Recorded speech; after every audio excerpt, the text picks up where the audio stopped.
ఇప్పటి వరకు ఉక్కపోతలతో అల్లాడిపోయిన తెలంగాణ జనాలకు ఇది బిగ్ రిలీఫ్ కలిగించే న్యూస్. ఎండల నుంచి ఉపశమనం కలగబోతోంది.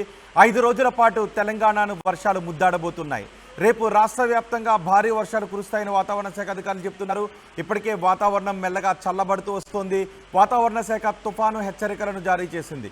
నిన్నటి నుంచే పలు ప్రాంతాల్లో కుండపోత వర్షాలు కురుస్తున్నాయి. ఇప్పటికే వాతావరణం కాస్త చల్లబడింది. వానలతో ఊపిరి పీల్చుకుంటున్నారు తెలుగు రాష్ట్రాల జనం.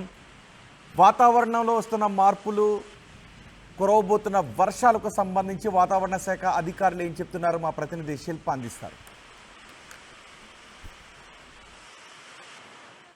గడిచిన వారం రోజుల నుంచి రికార్డు స్థాయిలో ఉష్ణోగ్రత నమోదవుతున్నాయి. దాదాపు అన్ని జిల్లాల్లో ఇటు హైదరాబాద్లో కూడా 44 డిగ్రీల కన్నా ఎక్కువగా ఉష్ణోగ్రతలు నమోదవుతున్నాయి. ఇంకోవైపు హైదరాబాద్ నగరంలో గాలిలో తేమ 15%కి పడిపోయింది. రానున్న రోజుల్లో వాతావరణం ఎలా ఉండబోతుంది, దీని గురించి మనతో మాట్లాడడానికి ఎండి సీనియర్ గారు శ్రావణ్ ఉన్నారు. వారితో మాట్లాడదాం. మేడం చెప్పండి, రేపటి నుంచి ఎలా ఉండబోతుంది వెదర్? ఈ ఉష్ణోగ్రతల నుంచి ఏమైనా ఉపశమనం పొందే అవకాశం ఉందా? గత 10 రోజులుగా దాదాపుగా ఏప్రిల్ 25 నుంచి మనకి ఉష్ణోగ్రతలు క్రమేపీనా పెరుగుతూ రాష్ట్రం మొత్తం మీదుగా 40 డిగ్రీల పైన ఉష్ణోగ్రతలు నమోదవుతూ వస్తున్నాయి. గడిచిన 3-4 రోజులు చూసుకున్నట్లయితే మరింత వేడిమి వాతావరణం చూడడం అయితే జరిగింది. ముఖ్యంగా ఉత్తర తెలంగాణ నుంచి మొత్తం రాష్ట్రం మొత్తం మీదుగా 44 డిగ్రీల పైన ఉష్ణోగ్రతలు నమోదవుతూ వస్తున్నాయి. ఇదే విధంగా వచ్చే 2 రోజులు కూడా కొద్దిగా కొనసాగే అవకాశం అయితే ఉంది. ముఖ్యంగా ఉత్తర తెలంగాణ జిల్లాల్లో, అలాగే రాష్ట్రం మొత్తం మీదుగా ఒక్క ఈశాన్య తెలంగాణ జిల్లాలు మినహా రాష్ట్రం మొత్తం మీదుగా కూడా 44 డిగ్రీల పైన ఉష్ణోగ్రత నమోదే అవకాశం ఉంది. కొన్ని జిల్లాల్లో 41 నుంచి 44 డిగ్రీల మేర నమోదే అవకాశం ఉంది. రేపటి నుంచి కొద్దిగా రాష్ట్రంలోని వాతావరణం చల్లబడే అవకాశం కనిపిస్తుంది. అంటే నేను గత విధంగా చెప్పినట్లుగా 6వ తేదీ నుంచి మనకి కొద్దిగా చల్లబడి, అంటే ఉత్తర తెలంగాణ జిల్లాల్లో 41 నుంచి 44 డిగ్రీలు నమోదవుతున్నప్పటికీ కొద్దిగా సాయంత్రం పూట ఉరుములు మెరుపులతో కూడిన వర్షపాతం నమోదే అవకాశం ఉంది. ఎల్లుండు మరింత మనకి ఉష్ణోగ్రతలు తగ్గే అవకాశం కనిపిస్తుంది. ముఖ్యంగా రాష్ట్రం మొత్తం మీదుగా కూడా వర్షపాత సూచనలు కనిపిస్తున్నాయి. అక్కడక్కడ మనకి సాధారణం కంటే అధికంగా వర్షపాతం నమోదే అవకాశం ఉంది. ముఖ్యంగా మనకి హైదరాబాద్ పరిసర ప్రాంతాల్లో కూడా మనకి వర్షపాత సూచనలు కనిపిస్తున్నాయి. ఎల్లుండి చూసుకున్నట్లయితే మనకి 1-2 చోట్ల భారీ వర్షపాత సూచన కూడా కనిపిస్తుంది. తర్వాత దాదాపుగా మనకి 6, 7, 8, 9 వరకు కూడా ఈ అక్కడక్కడ ఉరుములు మెరుపులతో కూడిన వర్షపాతం నమోదే అవకాశం ఉంది. ఉష్ణోగ్రతలు మనకి ఒక ఉత్తర తెలంగాణ మినహా రాష్ట్రం మొత్తం మీదుగా కూడా 36 నుంచి 40 డిగ్రీల మధ్య నమోదే అవకాశం అయితే ఉంది. కొద్దిగా ఉష్ణోగ్రతలు తగ్గే అవకాశం కూడా కనిపిస్తుంది అన్నమాట. ఇంకోవైపు రాత్రిపూట ఒకవైపు ఏసీ కావచ్చు, కూలర్ ఆన్లో ఉన్నప్పుడు ఉక్కపోత వాతావరణం ఎక్కువగా ఫీల్ అవుతున్నాం. ఎందుకని, ఎంత మేర ఉష్ణోగ్రత నమోదవుతుంది రాత్రిపూట కూడా మనకి చూసుకున్నట్లయితే 26 నుంచి 28 డిగ్రీలు నమోదవుతున్నాయి. ఎల్లుంటి నుంచి రాత్రిపూట ఉష్ణోగ్రతలు కూడా తగ్గే అవకాశం ఉంది. పూర్తిగా చల్లబడే వాతావరణం అయితే ఉండే అవకాశం కనిపిస్తుంది. ఇప్పుడు గాల్లో కూడా తేమ శాతం తగ్గిందని అంటున్నారు. ఎంత తగ్గింది, ఎందుకని? దాదాపుగా మనకి రాష్ట్రం మొత్తం మీదుగా చూసుకున్నట్లయితే గాలిలోని తేమ శాతం దాదాపు 30 నుంచి 40% మధ్య ఉంది. ఇది ఈ 2 రోజుల్లో, అంటే ఈ రోజు కూడా అదే విధంగా ఉండే అవకాశం ఉంది. రేపటి నుంచి కొద్దిగా పెరిగే అవకాశం కనిపిస్తుంది. ఎల్లుండి నుంచి మాత్రం దాదాపుగా 60 నుంచి 70% పైన ఉండే అవకాశం ఉందన్నమాట. అంటే ఈ తేమ శాతం తగ్గడం వల్ల ఎక్కువగా ఉక్కపోత వాతావరణం ఫీల్ అవుతామా? ఏ విధంగా ఉంటుంది? తేమ శాతం తగ్గడం వల్ల ఏమవుతుందంటే మనకి మరింత వేడిమిగా అనిపిస్తూ ఉంటుంది అనమాట. మనకి తేమ శాతం అధికంగా ఉండి సాధారణ ఉష్ణోగ్రతలో ఉన్నప్పుడు మనకి ఉక్కపోత వాతావరణం, అధిక చెమటాకు ఉంటుందన్నమాట. కానీ తేమ పూర్తిగా అదవడం వల్ల పూర్తిగా వేడిమి అనేది వచ్చేస్తుంది అనమాట. అంటే సాధారణం కంటే అధిక ఉష్ణోగ్రత కూడా నమోదవుతుంది ఆ సమయంలోనే. నార్మల్ పొజిషన్కి ఎప్పుడు వచ్చే అవకాశం ఉంది తేమ శాతం అనేది? ఎల్లుండి నుంచి మనకి సాధారణంగా ఉండే అవకాశం ఉంది. దాదాపుగా 8వ తేదీ నుంచి 12వ తేదీ వరకు కూడా మనకి తేమ శాతం పెరిగే అవకాశం ఉంది. అక్కడక్కడ వర్షపాతం, ఉరుములు మెరుపులతో కూడిన వర్షపాతం కూడా కురిసే అవకాశం ఉందన్నమాట. అంటే గత సంవత్సరంలో ఇలాంటి ఏర్పడ్డాయా తేమ శాతం తగ్గడం ఇవన్నీ? మనకి ఎండాకాలంలో ముఖ్యంగా ఈ వడగాల్పులు వీచే సమయంలో తేమ శాతం తగ్గిపోతూ ఉంటుంది. దాదాపుగా 20%, అంటే 10% నుంచి 20-30% వరకే ఉంటుంది. మనకి ఎప్పుడైతే ఈ ఉరుములు మెరుపులతో కూడిన వర్షపాతం నమోదవుతుందో ఆటోమేటిక్గా మనకి ఈ తేమ శాతం కూడా పెరుగుతూ వస్తుంది అనమాట. ఇంకోవైపు స్టేట్ బులెటిన్లో మీరు రిలీజ్ చేసే బులెటిన్లో కొంచెం డిఫరెన్స్ ఉష్ణోగ్రతలు ఉంటుంది, ఎందుకని? మనకి ఉన్న ఉష్ణోగ్రతల ఆధారంగా అంటే అబ్జర్వేటరీస్ ఆధారంగా మనం ఇస్తూ ఉంటాము. వాళ్ళకి దాదాపుగా ప్రతి మండల్లో ఒక అబ్జర్వేటరీ ఉండడం, అబ్జర్వేటరీలు అనేవి డిఫరెంట్గా ఉంటాయి. వాళ్ళు తీసుకునే అండ్ ఎక్స్పోజర్ డీటెయిల్స్ కానీ అన్నీ డిఫరెంట్గా ఉంటాయి. సో వాళ్ళ ఆధారంగా వాళ్ళు బులెటిన్ ఇవ్వడం జరిగింది. మేము బులెటిన్తో పాటుగా ఫోర్కాస్ట్ కూడా అందించడం అయితే జరుగుతుంది.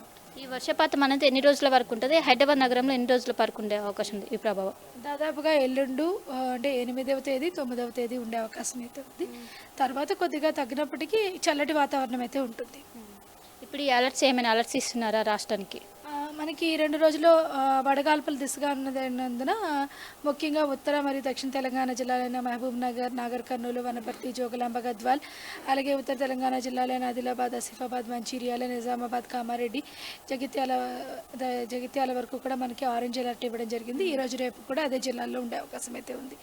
అలాగే మనకి ఈ ఈశాన్య తెలంగాణలో భద్రాద్రి కొత్తగూడెం, ఖమ్మం ఈ పరిసర ప్రాంతాల్లో కొద్దిగా సాయంత్రం పూట ఉరుములు మెరుపులతో కూడిన వర్షపాతం ఉన్నందున ఈ అలర్ట్ అయితే ఇవ్వడం జరిగింది. ఎల్లుండి మాత్రం మనకి కొద్దిగా అక్కడక్కడ భారీ వర్షపాత సూచన ఉన్నందున ఎల్లో అలర్ట్ ఇవ్వడం జరిగింది. టెంపరేచర్ అలర్ట్ అయితే ప్రస్తుతానికి ఉష్ణోగ్రత అలర్ట్స్ అయితే ఎల్లుండి నుంచి తగ్గుతాయి అన్నమాట. ఇది వడదెబ్బ సంబంధించి నిన్న ఒక్కరోజే 19 మంది చనిపోయారు అధికారికంగా. ఇంకోవైపు స్టేట్ వైద్య ఆరోగ్య శాఖ ఏదైతే ఉందో హీట్ వేవ్ సంబంధించి హెల్త్ బులెటిన్ కూడా రిలీజ్ చేస్తుంది. ఇంకెన్ని రోజుల వరకు ఇలానే కంటిన్యూ అయ్యే అవకాశం ఉంది? ఇంకో 2 రోజులు మాత్రం ఇలాగే కంటిన్యూ అవకాశం ఉంది. తర్వాత నుంచి తగ్గుతుంది అన్నమాట. గతంలో చెప్పిన విధంగానే మనకి 7, 8వ తేదీ నుంచి దాదాపుగా ఉష్ణోగ్రతలు తగ్గుముఖం పట్టే అవకాశం ఉంది. మళ్ళీ 20వ తేదీ నుంచి కొద్దిగా పెరిగే అవకాశం అయితే కనిపిస్తుంది అన్నమాట. పనుల నిమిత్తం బయటకు వెళ్ళే వారికి ఎలాంటి సూచనలు, ఎలాంటి అలర్ట్స్ జారీ చేస్తారు మీరు? దాదాపుగా పనుల నిమిత్తం బయటకు వెళ్ళే వాళ్ళందరికీ ఏంటంటే ఖచ్చితంగా వాటర్ని క్యారీ చేస్తూ ఉండండి మీతో పాటు. అలాగే ఓఆర్ఎస్ ఉంటే ఓఆర్ఎస్ తీసుకోండి.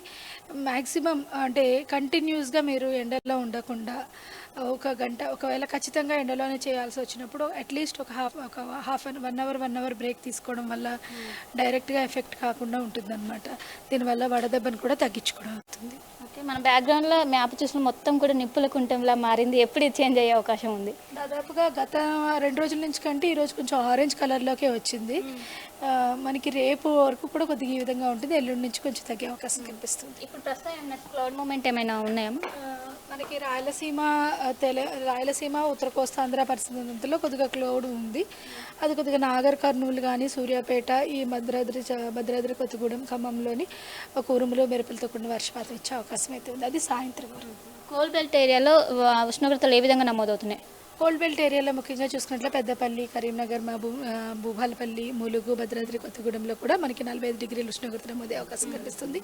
అలాగే దక్షిణ తెలంగాణ జిల్లాల్లో కూడా మనకి మహబూబ్ నగర్, వనపర్తి, గద్వాల్, నాగర్ కర్నూలులో కూడా దాదాపుగా 45 డిగ్రీల మేర ఉష్ణోగ్రత నమోదే అవకాశం అయితే కనిపిస్తుంది.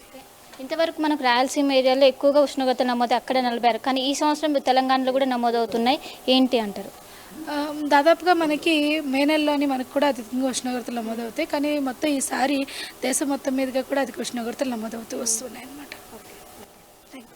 సో మొత్తం మీద ఇది పరిస్థితి. వచ్చే 2 రోజుల వరకు ఇదే వాతావరణం కొనసాగే అవకాశం ఉంది. అనంతరం వర్షాలు పడే అవకాశం ఉంది. ఎక్కువగా జిహెచ్ఎంసీ పరిధి కావచ్చు, ఉత్తర జిల్లాల్లో ఎక్కువగా వర్షాలు పడే, ఏదైతే ఈశాన్య జిల్లాలు ఉంటాయి, ఈశాన్య జిల్లాలు మినహా అన్ని ప్రాంతాల్లో రాష్ట్ర వ్యాప్తంగా మోస్తారు వర్షాలు పడే అవకాశం ఉందని ఒక వాతావరణ శాఖ పేర్కొంది. ఇంకోవైపు రాత్రిపూట ఏదైతే ఉక్కపోత ఎక్కువగా రావడానికి 28 డిగ్రీల మేర ఉష్ణోగ్రతలు నమోదవుతుంది. దీంతో మనం ఎక్కువగా ఉక్కపోత వాతావరణానికి గురవుతున్న ఇదే వాతావరణం 2 రోజుల పాటు కొనసాగుతుంది. దీంతో ఇప్పటికే ఆరెంజ్ అలర్ట్ కొనసాగుతుంది. 2 రోజుల పాటు కూడా ఆరెంజ్ అలర్ట్ కొనసాగుతుందని ఒకవైపు.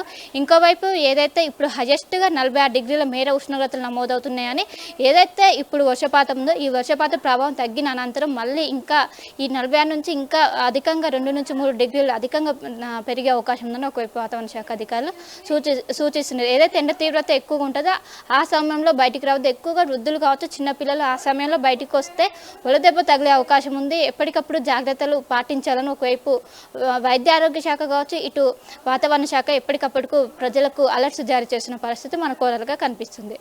కెమెరా పర్సన్ శివతో కలిసి శిల్ప, RTV, హైదరాబాద్.